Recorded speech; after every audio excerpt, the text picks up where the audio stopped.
Good morning everyone, welcome to Our Small Footprint. My name is Nyssa, and if you're new here, we are a family of 8 who live off-grid in Australia. It is Sunday morning, so Sunday mornings are normally my chat videos. I put the videos out a bit later on a Sunday because I normally film them first thing in the morning.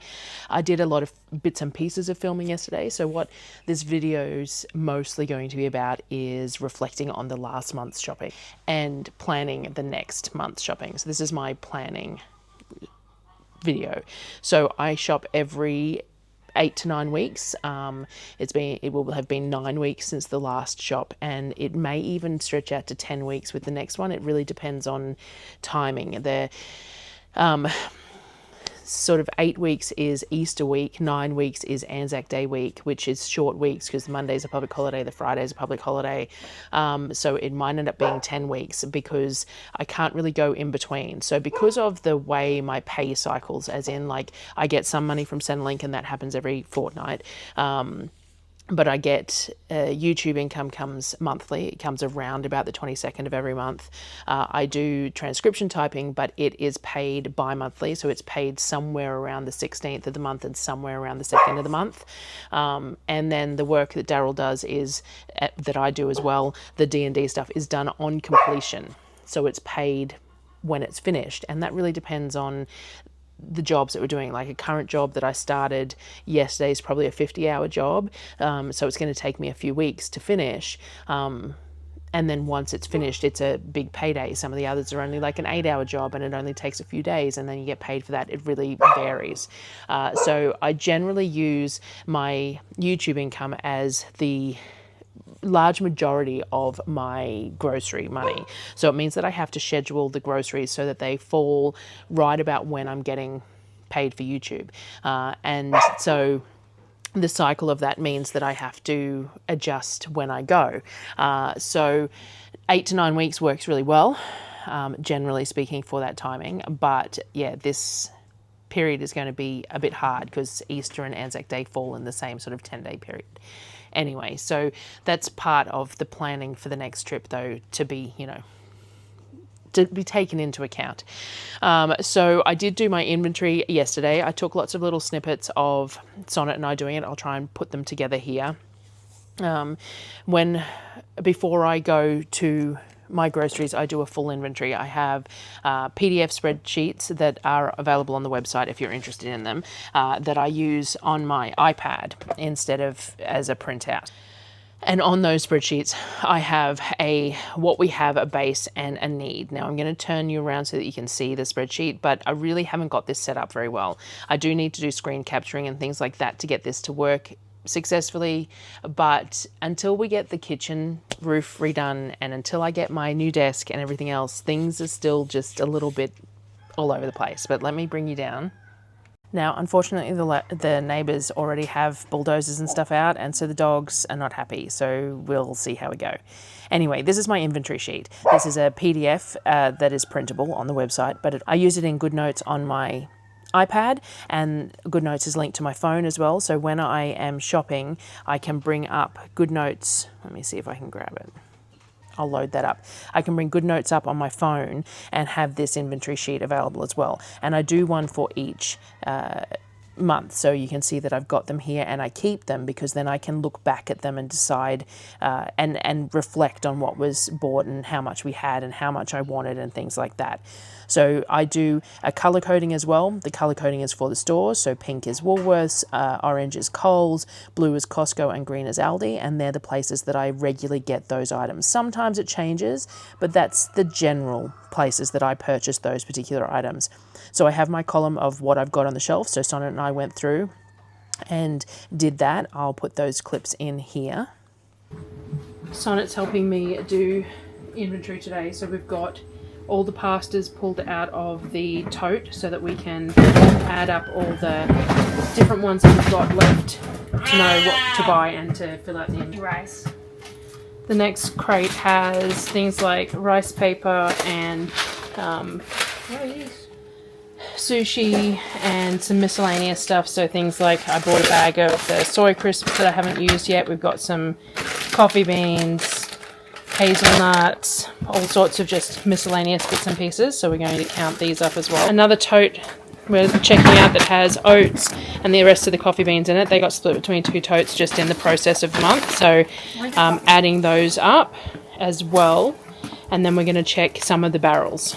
Checking the sugar barrel, and we found a few miscellaneous things that are being put in the sugar barrel, which is part of what I like to do when I'm doing this inventory too. So there's some normal raw sugar and icing sugar, but there was also a couple of half-empty semolinas and an open tapioca. So while I'm doing this, I'm going to transfer things into jars rather than sticking them back in to make a mess, and get them on the shelf, because obviously I've used them and then just haven't got around to it. So sugar barrel is sorted. Next crate is rice, so we're just checking all the rice, and because Sonnet's helping me, I'm using this to tip out the bottom of all the containers, so we're getting everything out so that we can tip the bottom of it out. Coconut flour, obviously I put it there because I didn't have anywhere else to put it. Checking. There's a tiny bit left in this. Yeah. So one of the cons of using these barrels for things is that... Do you want to keep these bags? Yeah, just tip the rest of that out and keep those for that. One of the cons of using these barrels for the food and all, they're the food grade barrels. I'll remind people who haven't seen them before, I'll show you again. Is that when you open something and you tend to put like arborio, I regularly use only like 800 grams in a recipe, which means that you've got half open containers, and because you can't see easily what's in the barrel, I've ended up with a couple of half open containers. So this one's cool. So that's not great, but I'm going to make risotto tonight actually, so I'll use all these half open containers, and that's part of why we inventory as well, is to double check what's here, use the ends of things, and rotate stock. So now we'll just keep on putting stuff back. So food storage wise, we have the totes in the back and these barrels, and they always look filthy on the outside and people always complain about it, but our kitchen is outdoors and we wipe them over, but it is what it is, and it doesn't affect the food. So these are the barrels that we use. These are food grade barrels from Bunnings, and then the totes for other bigger stuff. Hopefully when I redo the kitchen, we'll be able to do this a little bit better, and things like the pastas and stuff, we can have all the different pastas in different containers, which will make it easier to track what's where and how many we have left of those things. Next thing Sonnet and I are checking are things like rice cakes, rice crackers, cereal, anything like that that's left. We do have a bit of cereal left because they ran out of rice milk, so we've got what's left in these containers here, as well as a few things that are in the cupboard. So we're just going to go through and count all those out. And then those totes in the background there too also have things like our popcorn and stuff like that, so we will double check that as well. One of these totes of miscellaneous items, we've got pita pockets here, which is cool. I didn't realise I bought a second meal of those so the kids can have them for lunch in the next couple of days. We've got 2 meals of udon noodles, so I'll do one of these up in the next couple of days, and then the other one might just tide this over. We've still got ice cream cones because I haven't made as much ice cream as I should have. Beat up. So we'll, I don't need to buy ice cream cones. It's open, but it's not stale. Put it in a Ziploc then. Yeah. And there's 2 sets of tacos because we only did tacos once, and I bought enough for 2 meals. There's only one thing of rice cakes left though. We got some jelly left as well, and that's sort of it there. And we're just going to check the other one as well for popcorn and stuff.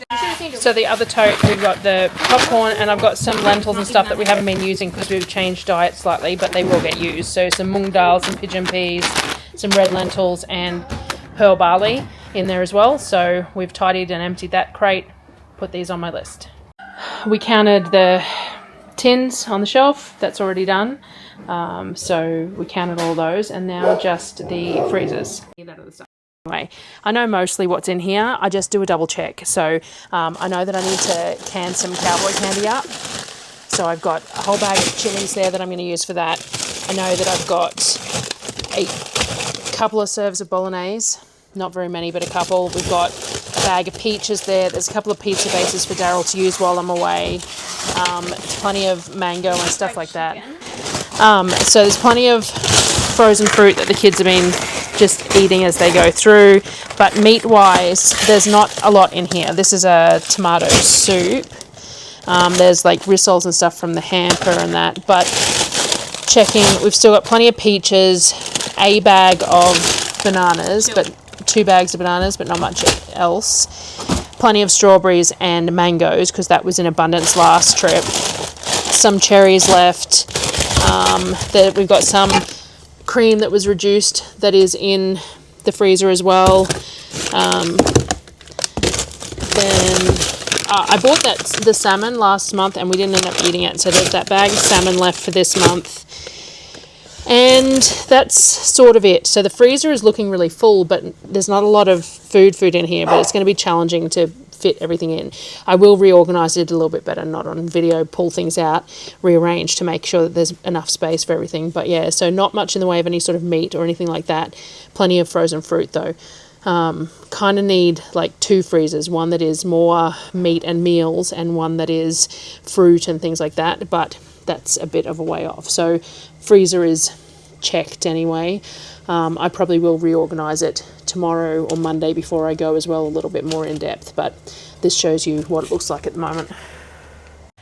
Now, hopefully this is clear enough. I might have to put some screenshots in if it's not. But so this is the other planner that I use. Now, this is a planner that I've created and I've had it for like 18 months and I've never finished it enough to be able to distribute it anyway.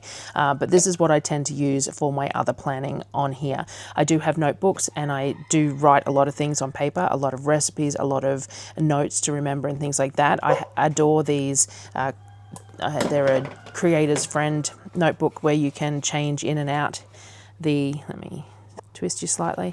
So they have notebooks that are like a traveler's journal, so you can put your notebooks in them and you can swap them in and out. I have 2 of these, a green one and a red one, that I use a lot for a lot of things, but this is where I do my main planning and I have it set up to be able to do it that way. So I have this page for each month and it gives me a good, prompt of what I want to put in there. So I've got requests, plans and miscellaneous things that have been mentioned throughout the month go up there.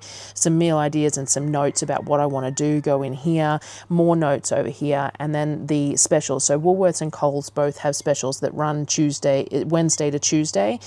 So because I go down midweek, I go through online and I check any half price specials that will finish on the Tuesday and then any half price specials that will start on the Wednesday. That comes out on a Monday night.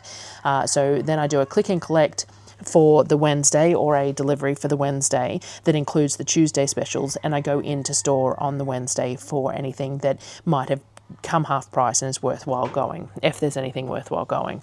I make my notes about things that I need to remember when I'm doing groceries that might be a little bit different. So like next month I got the Brookie biscuits, the Brookie Bakehouse cookbook. So my intent is to try 2 of her biscuits as a really fancy treat sometime next month. And so I picked the 2 that I want to try and wrote down those little bits and pieces of things that I'm going to need for that, so that I can do it and I can film it and all the rest of it and try out those fancy things that I wouldn't normally have. I've downloaded some of the high protein, low calorie cookbooks and stuff, which I'll discuss as well. And so I've got some of the recipes that I really want to try there, and then some of the odd ingredients that I need for those as well. I've got a note here that I need to can hummus, cowboy candy, and I'd like to can some meats and soups and some pasta sauce in the next 9-week period. So I need to make sure that I have all the products for those. And I have a list here of the vegetables that I purchased last year at this shopping trip. So that this was what was in stock last February, which was pineapples, oranges, grapes, zucchini, cucumbers, limes, lemons, and bananas. So I have a little bit of an idea of what I might find this month. I also made a note here that in February of 24, my groceries only cost $2,472 for the 7 weeks. And that's just, it's scary how much it is going up. The quantities that I'm buying, definitely, but also just inflation in general. I also have a second page where I do bits and pieces for the other places. So I always go to Big W, Kmart, and I regularly go to Bunnings. I probably won't go to Bunnings this trip because Darryl's going to go the week after. But Big W is where I tend to buy my dish detergent and my toilet paper and things like that. I get a 10% off at Big W once a month, so I go and buy that in bulk there. Kmart, I tend to buy a whole bunch of things, and I can get Kmart delivered, but if I go in store, I get 5 times the Flybuys points. So quite often I will just keep it all and do it all in one hit, rather than looking at delivery. But also if I'm doing some, like I need some storage containers and things like that, and sometimes that's better to not have posted to pick up. Darryl will click and collect sometimes if he goes to Toowoomba, but yeah, so I have a few things here. I want some PowerPoint timers for our pumps. Darryl needs a mic stand for the new mic that I bought him for his birthday that didn't come with a mic stand. We need some underbed containers to sort my yarn out. We need some more food prep dishes, and we need one more cat cage, and I'll look at all the cat toys and things like that. So I have those listed there. Miscellaneous stuff, generally speaking, on this shop, I buy the children new winter pajamas, which is their Easter present. So generally speaking, I will go and do that. So I've got notes there. And then I've just got some more notes here to remind myself. So things like I want to make breakfast sandwiches in bulk this month, but we're not getting any eggs. So I'm probably going to need to buy some eggs and do them all bulk initially. I'm going to buy some Greek yogurt to use in the first few weeks. Even though I make my own yogurt, I'm going to do that for convenience sake initially. And I want to try the Greek yogurt dough and things like that. So that allows me to do that. I also have a note here about the Woolworths wraps, which I'll go over afterwards. And I've got notes here excess, like I need to order new culture for my yogurt and things like that. So little bits and pieces that I add to this planner as I go, and have the little prompts here to add it to those things. So as you can see on my phone, I can access GoodNotes as well. So I've got all these templates on here as well with all my handwritten notes and everything, so that I can access those while I'm shopping, and assess what I need in different places. And because the color coding's there, I can just scroll to each color code and when I'm in each location to do that as well. In regards to planning the food this month, so Darryl is still really happy on keto carnivore. He eats some veggies when I cook them, but he predominantly just eats meat and butter, bacon and eggs, the BBBE, and is happy on that. His body's thriving on it. He's mentally happy on that. His weight, I don't believe he's lost much more in the way of weight, but he's happy where he's sitting as well. So that's really working for him. For me, I'm still a little frustrated with the restrictions. It's a little too heavily restricted for me. I much prefer to add more veggies into my diet. I do like the occasional bit of carbs and things like that. And it doesn't appear to be doing what I need it to do either, which if it was, then it would prompt me. Like Darryl is lucky in a way that when he goes off the diet, he has physical symptoms that show that his body really likes being on the diet. Whereas for me, I can eat anything I want and nothing changes. My pain levels don't change, my weight doesn't seem to change and everything else. And yes, everyone's going on about how I look slimmer and all the rest of it, and that's great, but that's not what I was doing the diet for. And if I have lost some weight, then yay, but who cares? So for me, but at the same time, it would be an indicator that the diet was agreeing with me. So we'll see anyway. So what I think that I shall do for my mind benefit as well, and part of that is because my entire life revolves around food. It revolves around filming food, it revolves around cooking for the children, it revolves around planning food. Like planning my grocery trip takes me almost a week of solid decision making and research into sales on and decisions about where money's going to be spent in what way and all that sort of thing. So everything just revolves around food so much that I find it hard to then be on a really restrictive diet. So I am probably going to go more low to moderate carb. So low carb is actually defined as anything under 100 to 150 grams of carbs in a day. Keto is obviously 20 grams and under, which is what we have been doing so we've been doing this for 4 months now, and staying under the 20, sometimes under 10 grams of carbs a day. And it's been fine. We've managed and that's fine. But food has cost us more. So in the last 8 weeks, this particular grocery period, we have probably spent an extra $600 or $700 on groceries during that 8 weeks compared to our average of 100 to 150. So generally speaking, we do about 100, 150 worth of incidentals over the 8-week period at the IGA in town. Some tomatoes and lettuce, or some extra cream, or maybe some cheese, or some cucumbers and for sushi, or occasionally some soft drinks or cordials, or things like that. But around about the $150 odd mark over the 8 weeks of surplus, just extras that we buy. And then we also get the hamper, which is the $50 in a month. But this month, easily $600-700 worth of just extras. Extra meat. We've bought extra meat a few times. The IGA here has some economy porterhouses and economy rumps for about $15 a kilo, which is an okay price. And we've had to buy them to bump up the quantity of meat that we have available. Kettle's boiling. Just a sec. We've also purchased some extra treats. We bought some extra sugar-free jelly, some extra sugar-free chocolate and things like that. Things to try and help to tolerate the diet. And that is the other thing too, that whilst Darryl is doing like the BBBBE whatever, he is still having some of those treats, some of the diet jelly with cream for dessert, some of the sugar-free chocolate, the occasional protein bar, things like that, because we just didn't have the quantity of food that he could go reach for more meat or more bacon or more eggs or things like that, because we just didn't have the quantities there. So part of the alteration of what I'm eating is to help with the quantities of food too. We just cannot afford to maintain it in full. And if I'm not enjoying it, then why, like, we spend less in other places to spend more in food. We always have, because I believe that food is important. I enjoy food. I film food. I earn money from filming food, but also because I want to feed my kids well. So we draw money from we don't have much in the way of other leisure activities, but we draw money from elsewhere so that our food budget is significant. And we do that by choice.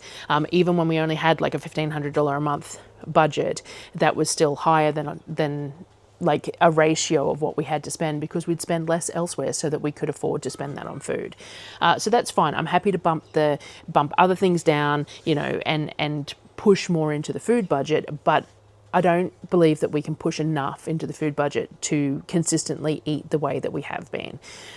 So what I'm going to do is I'm going to introduce some bits and pieces. So I downloaded the Stealth Health cookbooks and the Aussie Fitness ones and the Panacea Palm, all those ones, the ones that have the low calorie, high protein diets in them. These are not low carb. Some are lower carb than others. Some recipes are lower carb than others, but they're not low carb.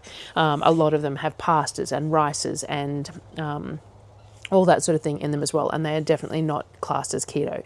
However, I think that some of those recipes are going to be a good guideline for the kids as well. Some of the high protein meals for the kids are going to be great, but I think I'm going to integrate some of them into my meals as well. So there's some things like the pre-made burritos and the pre-made breakfast buns, and some of the mac and cheese that's made with cottage cheese, so that it's a whole lot less calorie and a whole lot less, that sort of thing, but really high in protein. I think I'm going to introduce some of those as additions to my eating, and Darryl can continue on the way he's eating, and the kids will keep on going the way they're eating too. But I have been bumping protein count and things like that in all the kids' food lately, which you'll see in the what we eat in a week type videos, which there should be one out on Wednesday, because I'm finding that they're just consuming larger quantities of food. So by bumping up the density of each of the things that they're eating, I'm hoping to just keep them fuller longer, and not have them eating empty calories for the sake of eating empty calories. So there's certain things that I'm doing this month. So I always find that I ramble on these videos, because the whole thing is that I have a few notes, but then I get interrupted and I forget what I'm saying, and then I come back and then when I go and edit it, I always feel like it's all over the place. But We'll go with it. One of the other things I have a note here to mention is that I figured out too, like things like the burritos and stuff. So there's some really nice sounding burritos, and I'm going to make some of them, and I'm not entirely sure how we're going to heat them and stuff. And I am a little concerned about freezer space. We really need another chest freezer, but they're about $1,000, and we also have to have somewhere to put it. They are a hybrid chest fridge freezer, so they don't use much power. So we could run one, but I have to put it somewhere, and it's $1,000, and we don't have that. So I forgot to mention too, the car. See, squirrel ramble. All my regulars who want to hear all this will stick around and other people won't. So we got the car fixed. We didn't end up having to replace the TCM.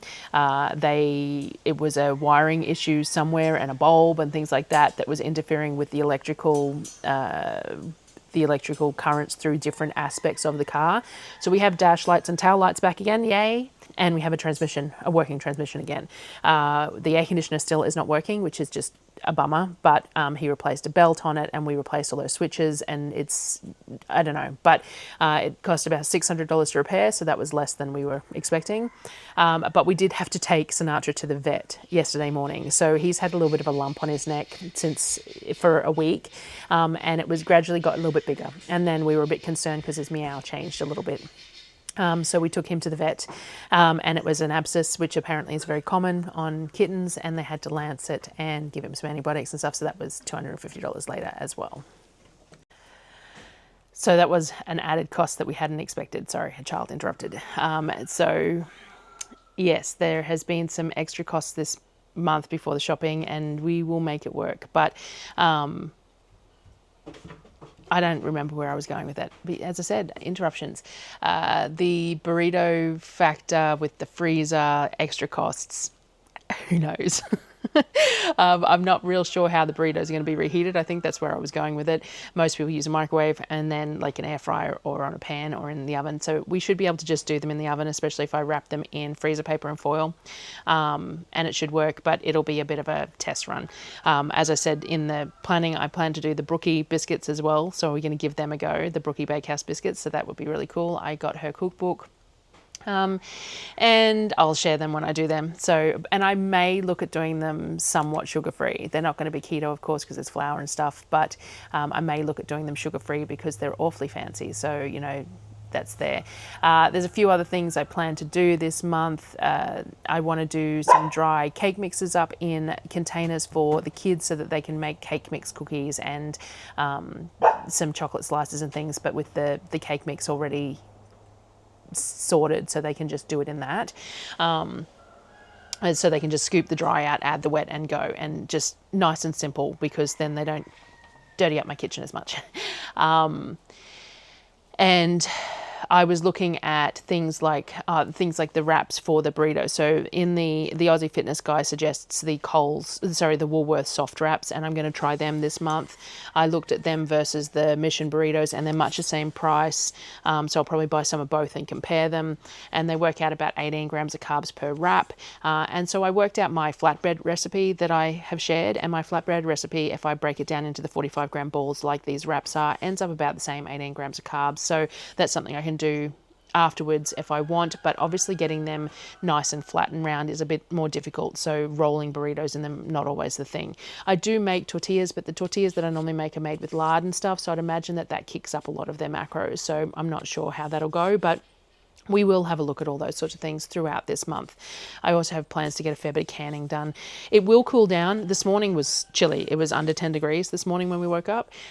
So it is cooling down. The days are cooler but more humid at the moment because it's February and we tend to get a bit of rain. So we're getting just enough rain to make it really humid but not enough to cool things down.